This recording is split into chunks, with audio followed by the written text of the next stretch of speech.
Good morning CS करा medical में हम ओटी की क्लास सीख रहे हैं। ठीक है, तो ओटी में हमने क्या हमारा ड्रग्स चल रहा था, तो कुछ ड्रग्स हमने कल खत्म कर ली थी। ठीक है, कौन सी ड्रग्स चल रही थी हमारी?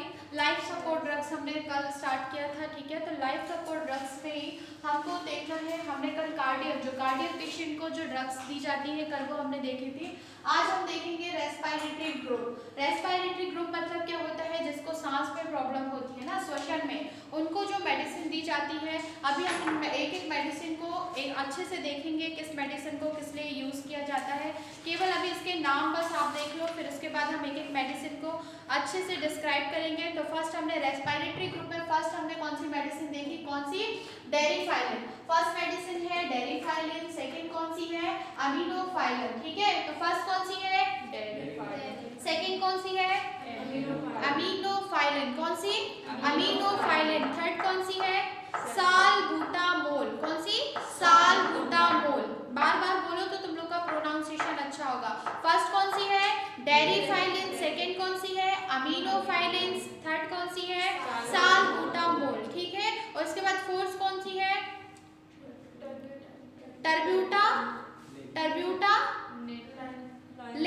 टर्ब्यूटालिन है। क्या है? टर्ब्यूटालिन। उसके बाद कौन सी है? डेक्साप्राम। कौन सी है? Doxapram respiratory stimulant. ठीक है, तो फर्स्ट कौन सी है? Deriphylline, aminophylline, salbutamol, terbutaline. ठीक है, और थर्ड फोर्थ कौन सी है? डेक्साप्राम। ठीक है, इसके बाद हम कौन सी मेडिसिन देखेंगे? Steroid medicine. ठीक है, तो स्टेरॉइड मेडिसिन में कौन सी आता है? डेक्सामेथासोन, और सेकेंड कौन सा है? हाइड्रोकॉर्टिसोन। ठीक है, फिर उसके बाद हम कौन सी मेडिसिन देखेंगे? इलेक्ट्रोमेटाबॉलिक में कुछ इलेक्ट्रोमेटाबॉलिट्स में कुछ मेडिसिन आती है। उसमें फर्स्ट आती है soda bicarb, calcium gluconate, calcium chloride और पोटेशियम क्लोराइड, है ना। तो स्टेरॉइड मैंने लिखी नहीं है, अभी लिख दूंगी। तो स्टेरॉइड में फर्स्ट मेडिसिन आती है डेक्सामेथासोन। डेक्सामेथासोन की स्पेलिंग लिख लेना, DEXAMETHASON।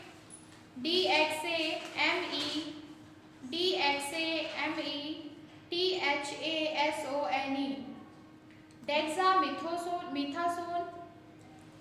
सेकेंड लिख लेना हाइड्रोकॉर्टिसोन, HYDRO, हाइड्रो CORTISONE। ठीक है, तो ये स्टेरॉइड मेडिसिन है। फिर हमने देखा इलेक्ट्रोलाइट मेटाबॉलिट्स में soda bicarbonate, calcium gluconate, calcium chloride और पोटेशियम क्लोराइड। ठीक है, तो ये हमारे मेडिसिन का हमने केवल अभी इंट्रो देखा है, नाम बस देखे हैं। हम एक एक मेडिसिन को विस्तार से देखेंगे। अब हमने परसों गैस भी देखा था। ठीक है, तो गैस में फर्स्ट गैस हमने कौन सी देखी थी? Oxygen gas. ठीक है, तो ऑक्सीजन गैस की सबसे पहले हमको ऑक्सीजन गैस की प्रॉपर्टीज देखनी है कि आखिर ऑक्सीजन गैस क्या काम करती है। ठीक है, तो ये जो ऑक्सीजन गैस होती है ये हमारी कैसी प्राणवायु, मतलब प्राणवायु क्या करते हैं? हम ऑक्सीजन लेते हैं, क्या छोड़ते हैं? कार्बन डाइऑक्साइड छोड़ते हैं ना। तो अगर ऑक्सीजन ना रहे तो क्या हम जीवित रहेंगे? नहीं रहेंगे ना। इसलिए प्राणवायु मतलब हमको जीने के लिए किसकी जरूरत पड़ती है? ऑक्सीजन की। ठीक है, अब हमारी पृथ्वी में जीवों को जीवन जीने के लिए किसकी जरूरत पड़ती है? ऑक्सीजन की। और हमारे वायुमंडल में कितनी ऑक्सीजन पाई जाती है? लगभग 20% ऑक्सीजन पाई जाती है। ठीक है, यहाँ तक समझ में आया? फर्स्ट हमारी प्राणवायु है, और वायुमंडल में कितनी, एटमॉस्फेयर में कितनी ऑक्सीजन पाई जाती है? 20% ऑक्सीजन पाई जाती है। अब इसका रासायनिक सूत्र क्या है? तो रासायनिक सूत्र हमने देखा था O2। ठीक है, इसकी वैलेंसी कितनी है? -2। इसका परमाणु क्रमांक कितना है? 16, और इसका परमाणु भार कितना है? 32, है ना। तो ये ऑक्सीजन का ऑक्सीजन का रासायनिक सूत्र क्या हो गया? O2। फिर इसका इसकी वैलेंसी कितनी है? -2। इसका क्या है? परमाणु भार कितना है? 32, और परमाणु क्रमांक कितना है? 16। ठीक है, यहाँ तक समझ में आया? इसके बाद हम क्या देखेंगे? अवेलेबिलिटी, कि आखिर ऑक्सीजन प्राप्त कहाँ से होती है? किसमें? मेडिकल में। ठीक है, हॉस्पिटल की बात कर रहे हैं, हम हॉस्पिटल के लिए ऑक्सीजन को पढ़ेंगे। तो हॉस्पिटल में मेडिकल यूज में कैसे ऑक्सीजन का यूज किया जाता है? तो सबसे पहले मेडिकल में ऑक्सीजन को किसमें भर के रखा जाता है? ऑक्सीजन सिलेंडर में। ठीक है, किसमें? ऑक्सीजन सिलेंडर में। अब ये ऑक्सीजन सिलेंडर में कैसे कितने वायुमंडलीय दाब में ऑक्सीजन को भरा जाता है? तो 130 ऑक्सीजन को ऑक्सीजन सिलेंडर में भरा जाता है। ठीक है, अब ऑक्सीजन सिलेंडर जो होता है इसका आकार ऐसा होता है। ठीक है, तो ये वाला पार्ट किस कलर का होता है, व्हाइट कलर का, और ये वाला पार्ट किस कलर का होता है, रेड कलर का होता है। ठीक है, तो समझ में आ गया। इसको कितने एटमॉस्फेरिक दाब पे भरा जाता है, 132 एटमॉस्फेरिक दाब पे। ऊपर वाला पार्ट किस कलर का होता है, व्हाइट कलर का, नीचे वाला पार्ट किस कलर का होता है, ब्लैक कलर का होता है। ठीक है, अब हमारे शरीर में ऑक्सीजन कब दिया जाता है, तो कब दिया जाता है, जब शरीर के किसी रोग के कारण शरीर में हमारी बॉडी में कोई डिसीज है। ठीक है, और उस डिसीज के कारण क्या होता है, हो रहा है ऑक्सीजन की कमी हो रही है, मतलब हमको सांस लेने में क्या हो रही है, प्रॉब्लम हो रही है, तब हम क्या देंगे, ऑक्सीजन दिया जाता है। ठीक है, उसके बाद एनेस्थीसिया ड्रग के साथ जब ओटी में पेशेंट को एनेस्थीसिया दिया जाता है, बेहोशी दिया जाता है, उसको बेहोश किया जाता है, जो बेहोशी के मेडिसिन दिया जाता है, जो एनेस्थीसिया ड्रग्स दिया जाता है, तो उस टाइम पे किसका यूज किया जाता है, ऑक्सीजन का यूज किया जाता है। ठीक है, उसके बाद हमने क्या देखा, हाइपोक्सिया। हाइपोक्सिया मतलब क्या रहता है, जब पेशेंट का जो रेस्पिरेशन रेट रहता है, ठीक है, जो सांस लेने का जो रेट रहता है, जिसको हम रेस्पिरेशन रेट बोलते हैं, वो कितना होता है, नॉर्मल रेस्पिरेशन रेट कितना होता है, 100। ठीक है, 100 से जब नीचे मतलब 70 या 80, 75 जब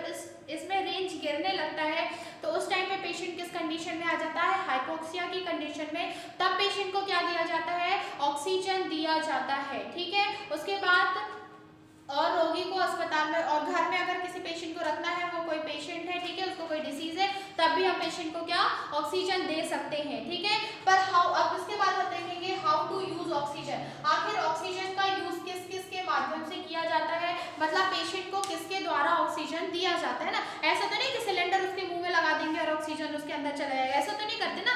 कुछ क्या होते होंगे, कुछ देने के लिए कुछ साधन होते होंगे ना, तो वो हम पढ़ेंगे। तो फर्स्ट क्या कहलाता है, बाय इंट्रोट्रेकियल ट्यूब।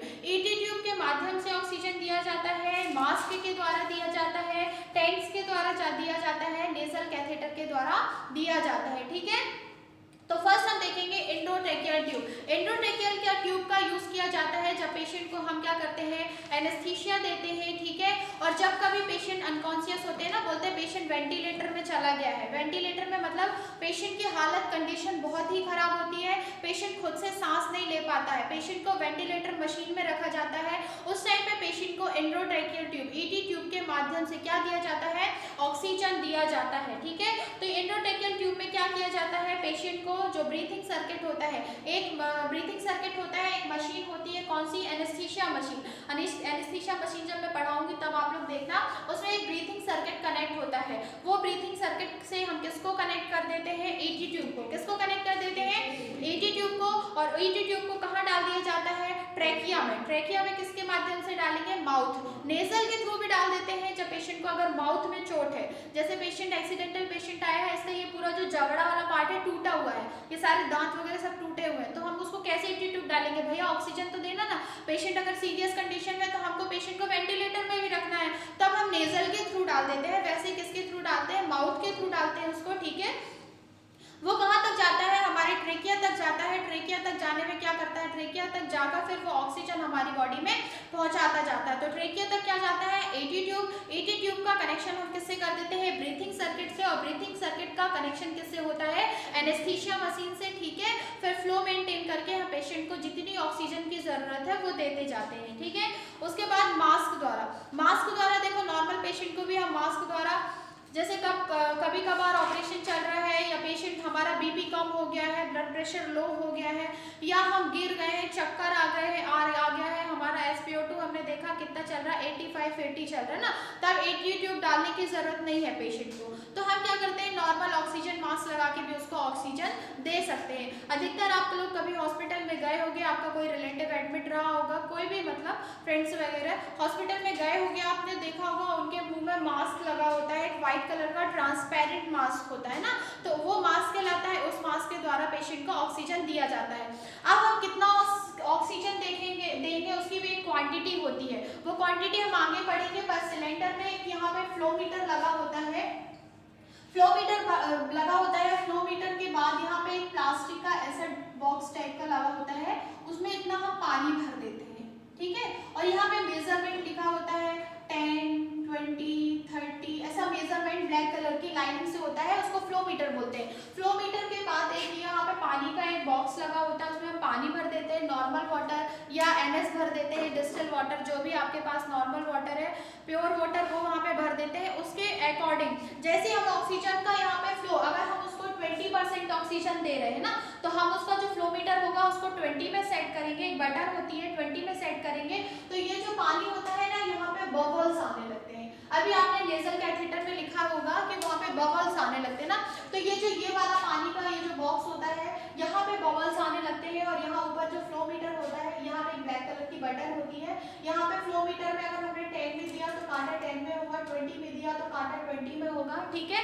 तो इस तरीके से हम ऑक्सीजन देते हैं मास्क के द्वारा, ठीक है। तो मास्क के द्वारा हम पेशेंट को नॉर्मल कंडीशन मतलब जो उसका रेस्पिरेटरी रेट है वो जब गिर रहा है होता है थोड़ा, या हम उसको नॉर्मल एनेस्थीसिया दिए हैं, या पेशेंट बेहोशी की हालत में है, या पेशेंट एक्सीडेंटल पेशेंट आया है, उस टाइम पे हम पेशेंट को ऑक्सीजन दे सकते हैं। किसके द्वारा? मास्क के द्वारा। हम ET ट्यूब के द्वारा ऑक्सीजन तब देते हैं जब पेशेंट अनकॉन्शियस होता है। सेकेंड, हम जब पेशेंट को जनरल एनेस्थीसिया देते हैं ऑपरेशन थिएटर के अंदर, ठीक है। और वेंटिलेटर में पेशेंट कब रहता है? ICU के अंदर ना। ICU में जब बहुत ज़्यादा क्रिटिकल कंडीशन होती है पेशेंट की, तब उसको किस में रखा जाता है? वेंटिलेटर मशीन में रखा जाता है, ठीक है। समझ में आया? उसके बाद हम क्या आता है? Nasal catheter. नेजल कैथेटर एक पतली ट्यूब होती है जो किसके माध्यम से, नेजल में समझ में आ रहा किसके माध्यम से डाली जाती है? नाक के थ्रू डाली जाती है ना। कितने मीटर की होती है? 8 से 10 सेंटीमीटर लंबी ट्यूब होती है, पतली ट्यूब होती है, ऐसी पतली ट्यूब होती है, ठीक है। ऐसी पतली ट्यूब होती है, ये इसका बाहरी वाला पार्ट होता है जो किससे कनेक्टेड होता है? ये ऑक्सीजन सिलेंडर की जो पाइपलाइन होती है उससे इससे कनेक्ट किया जाता है, और ये पार्ट ऐसा आता जाता है और ये थोड़ी पतला होता जाता है, और ये कहाँ जाता है? ये नेजल के माध्यम से ट्रेकिया तक जाता है, ठीक है। यहाँ पे इसको डालने से पहले जब हम इसको डालेंगे, ग्लव्स वगैरह पहन के जब हम पेशेंट को डालेंगे, तो यहाँ पे क्या लगाया जाता है? इस वाली पार्ट में जेली लगा दी जाती है। कौन सी जेली? ज़ाइलोकेन जेली 2%, ठीक है। ये जेली लगा लेते हैं क्योंकि ये जेली लगाकर हम जब डालेंगे तो वो जैसा अंदर करेंगे ना, तो वो जेली क्या करती है? उस पार्ट को शून्य कर दी जाती है ना, तो उसको ज़्यादा पेन नहीं होता। पेन के लिए और ये आसानी से चली जाए इसलिए जेली लगा लेते हैं। इसको हम अंदर कर देते हैं। कहाँ तक जाती है ये? कहाँ तक जाती है? ये टेप वाला पार्ट कहाँ तक जाता है? ट्रेकिया तक जाता है। और इसका जो बाहर वाली पार्ट होता है इसको किससे कनेक्ट कर देते हैं? ऑक्सीजन सिलेंडर से कनेक्ट कर देते हैं। इसके माध्यम से ऑक्सीजन जाता रहता है। अब हमको कितना ऑक्सीजन देना है ये हम कैसे डिसाइड करेंगे? ऑक्सीजन सिलेंडर में जो फ्लो मीटर लगा होता है, फ्लो मीटर के अकॉर्डिंग हम पेशेंट को ऑक्सीजन देते हैं। यहाँ तक समझ में आया? किस किस के माध्यम से देते हैं oxygen? By endotracheal tube, by mask, by tents और बाय नेजल कैथेटर, ठीक है। कल हम इसके बाद क्या देखेंगे? इसके बाद हम इसका प्रिकॉशन देखेंगे। कल हम इसका मेजरमेंट देखेंगे कि आखिर कैसे मेजरमेंट करते हैं कि हमको कितना डोज देना है, ठीक है। और इसके बाद प्रिकॉशन देखेंगे। ऑक्सीजन के कुछ साइड इफेक्ट होते हैं, कल हम वो भी देखेंगे, ठीक है। तो आज की क्लास यहीं तक। नेक्स्ट क्लास में हम ऑक्सीजन को ही आगे रखेंगे। Thank you.